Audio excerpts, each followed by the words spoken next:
Blighty Thank God is based on the diary our family discovered my late father, Ron Chapman, wrote in 1943 when he was a young RAF pilot serving in the Middle East and Italy. In this grave hour,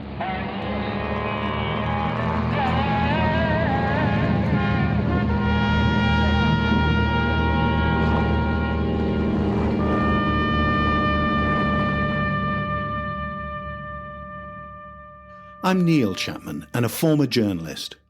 The podcast highlights the stories I uncovered when I researched his diary along with other historical sources. Run, rabbit, run, run, run, run. At the back of my father's logbook, there's a list of the aircraft types and variations he was trained to fly. Amongst the 26 planes, there is no mention of a Bisley aircraft, but he did fly one time. On January the 8th, 1943, he delivered it to 454 Squadron, an Australian squadron. They were being re-equipped with Bristol Blenheim Mark Vs, or Bisleys as they were known, and reassigned to carry out maritime patrols over the Mediterranean Sea. My father also ferried some of the squadron pilots in a Lodestar aircraft from RAF Shuaiba in southern Iraq to their new base in Egypt. However, he wasn't impressed with the flying of some of 454's pilots, as revealed by granddaughter Maeve. Monday, January 11th. We heard weather was shitty and liable to get worse, and we were to stop at Shuaiba. Bit of dust haze, but okay. It is a change to fly in a decent machine. Had to pick up some of 454 Squadron who had taken Bisley's lair. They had flown in formation, each plane a full crew. The dim twats. Just weeks earlier, 11 Bisleys had flown in formation over Tunisia. They were jumped on by German fighters. All were shot down. Originally designed as a heavily armoured ground attack aircraft, by the time the Bisley entered service in 1942, it was hopelessly underpowered and outclassed by enemy aircraft it came up against. Pilots who flew them dubbed it the Grisly Bisley.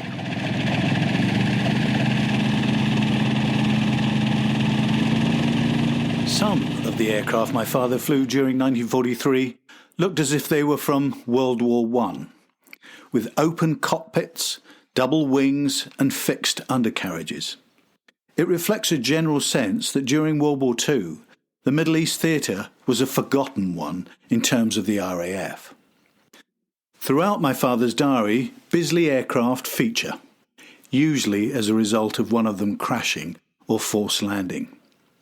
In my research, I came across at least 4 airmen killed in 2 separate crashes and a temporary grounding of the Bisley that had fatal consequences too. Another episode of Blighty Thank God, called A New Ghoulie Chit, looks at the 2 downed Bisleys my father helped to salvage, one on a small island off Saudi Arabia called Jinnah, and another in Sheerness, Oman. The planes both belonged to Sharjah-based 244 Squadron that carried out anti-submarine and convoy protection patrols in the Arabian Gulf and Gulf of Oman. The squadron was supported by a communications flight at RAF Habbaniya, where my father was based. Here's what he wrote when the engineer-fitters he flew to Jinnah Island first assessed the damage to Bisley BA-408 that had force-landed there. Sunday, April 4th. Got up 7:30. Went to Drome and took off for Jinnah 1:25. Had a bit of Drome to spare. Bisley has 8 DUF cylinders port and 4 starboard. A month later, the DUF, or broken cylinders, were fixed enough so the plane could take off. Belching smoke from one engine, it finally force-landed again a short time later in Kuwait. It's evidence that the Bisley suffered from engine problems. According to the 244 Squadron commander, Wing Commander Ronnie Rotherham, his squadron was used as a dump for unwanted equipment. And when his squadron's Blenheim Mark IVs were replaced with Mark Vs, Bisleys, they were already suffering from engine corrosion. Here's Ronnie Rotherham, long after the war, giving his verdict on the Bisley aircraft. But the Blenheim 5 was an appalling aeroplane. There's no other way of describing it. They put a large power turret in, armoured windscreens, more armour plate, and same engine, so it flew like, well, it only just flew. During the course of the year I had them, I lost 19 of them through engine failures and crashes. Not many crew, I only lost a couple of crews, but the rest managed to make it safely to shore and crashed.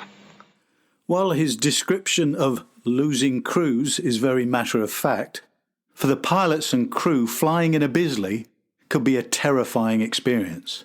Here's how Wing Commander Tony Dudgeon described piloting one in his book Wings over North Africa.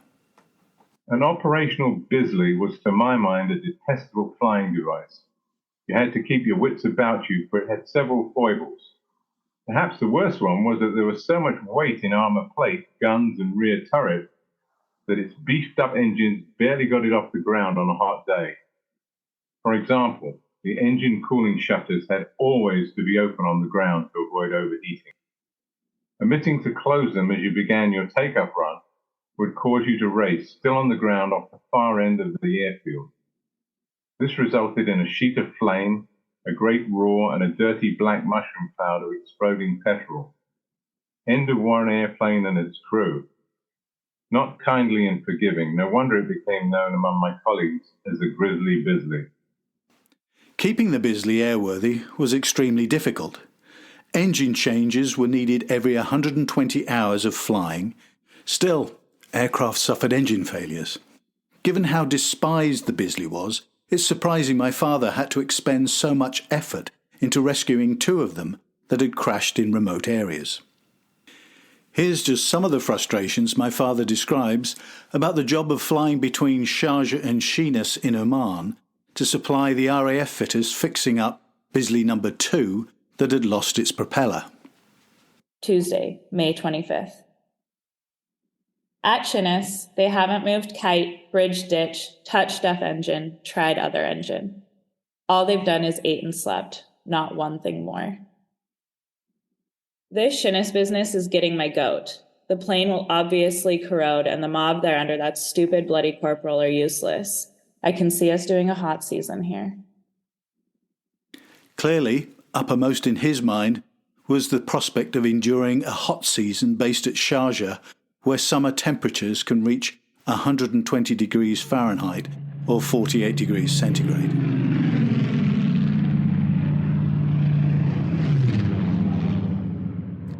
But 244 Squadron's work was vital.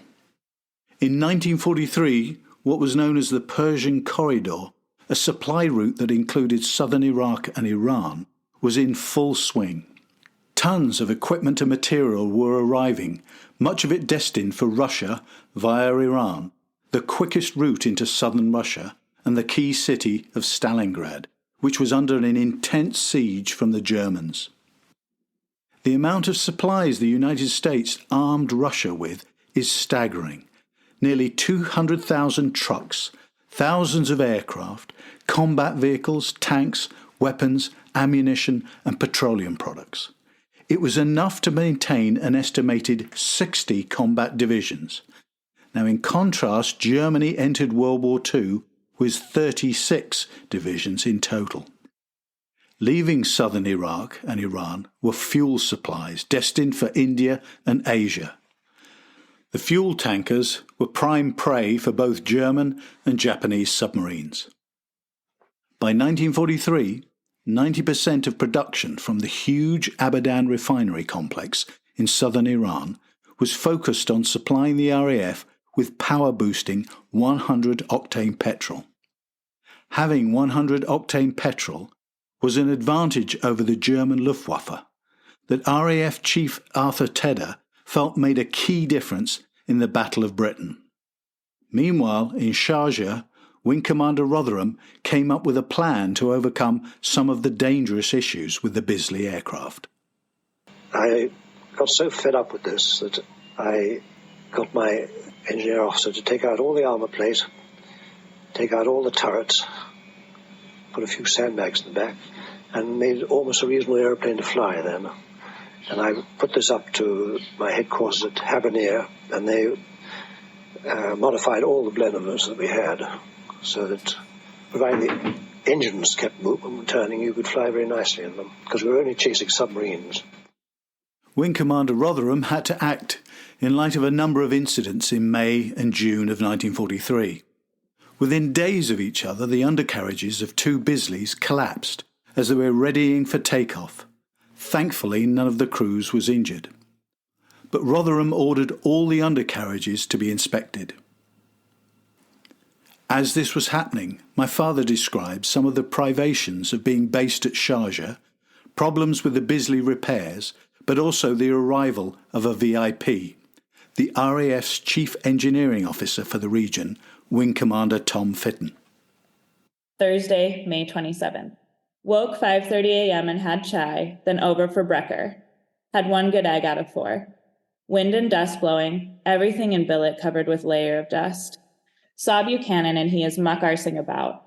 So we go on Saturday as he is getting some steel mesh to prevent that Bisley from sinking in the mud. Wing Commander Fitton came down. Fitton's arrival signalled that problems with the Bisleys were getting attention higher up in the RAF. Days after the undercarriage incidents, 3 other planes suffered engine failures. Rotherham and Fitton agreed to ground all the squadron's Bisleys to carry out a full investigation. 244 Squadron was now out of action. At the same time, supply convoys had no air cover and there were no anti-submarine patrols. As bad luck would have it, a Japanese submarine, I-27, had managed to sneak into the Arabian Gulf. It torpedoed the unescorted US vessel SS Montanan, with over 60 people on board. The ship went down within 8 minutes, failing to send off a distress signal. As a result, no one was aware of the vessel's loss and no planes looking for survivors. 5 men were killed, 58 rescued, but only after drifting at sea in lifeboats for many days before being picked up.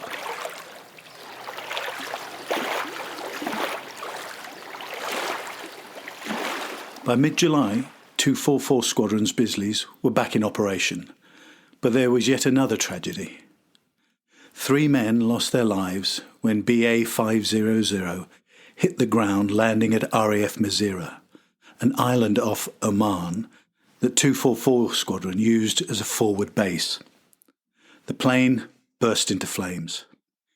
Killed were pilot, Flight Sergeant Don Nash, 22 years old, from Basingstoke, England, Navigator Flight Sergeant George Keir, 33, from Montrose, Scotland, and wireless operator Flight Sergeant Montrose Sublett, 28, from Maylands, Western Australia.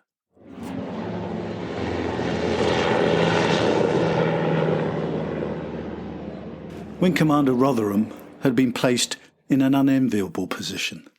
He knew how critical it was for his squadron's planes to resume their patrols as quickly as possible.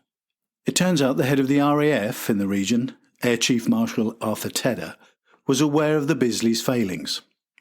He bumped into a group of 244 Squadron members on leave in Tehran. Tedder asked them how the clapped-out Blenheim 4s were getting along. He gave them a heads-up that they were soon to receive Mark V replacements, Bisleys. But when the men reacted positively, Tedder warned them not to get too excited. So when the Bisleys arrived, the men realised why. 244 Squadron finally got rid of their Bisleys in early 1944, switching them out for Wellington 13s. Now, they were a very nice aeroplane, and we could stay up for about 11 hours in them. We had all sorts of aids to get us home in bad weather. A great relief to be re-equipped with them. But there was one Bisley success Rotherham and his men enjoyed. Actually got one submarine in the Gulf of Oman in 1944. Can you describe how it was got? Yes, it was this submarine had come out from Lorient all the way around Africa, refueled in Mozambique, had sunk some ships in the Indian Ocean, and was coming up the the Arabian Sea, and one of my sergeant pilots who had just arrived in the squadron found it on the surface with them all sunbathing. They had no idea there were any aircraft within sight or hearing, and he kept his head, did a good bombing run, and sank it, and we got prisoners out of it. How did you get the prisoners? Well, they were picked up by Arabs who they were in fear of their life, because the Arabs around there have a bad habit of doing nasty things to you when they pick you up. So when we got them and took them over, they talked and talked and talked. You couldn't stop them talking. So we got every bit of information we wanted. Out of nervousness? Just relief to be safe, not being castrated by the Arabs. The pilot who sunk U-boat 533 for the squadron to be able to claim a submarine kill was awarded the Distinguished Flying Medal. Ironically, he was also Flight Sergeant Chapman.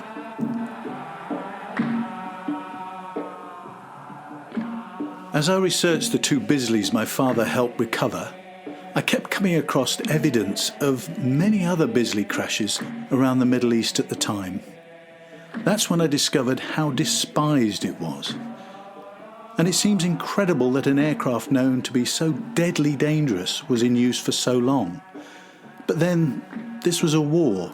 Risks had to be taken. What did become evident to me was that the young men who took those risks displayed an incredible bravery by flying, and sometimes dying in, the Grisly Bisley.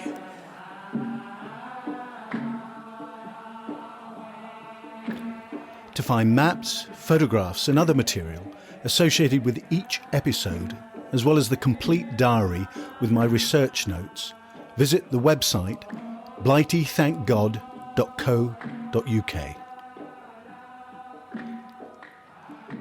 The diary extracts are read by Ron Chapman's 8 grandchildren. He'd be proud of all of them.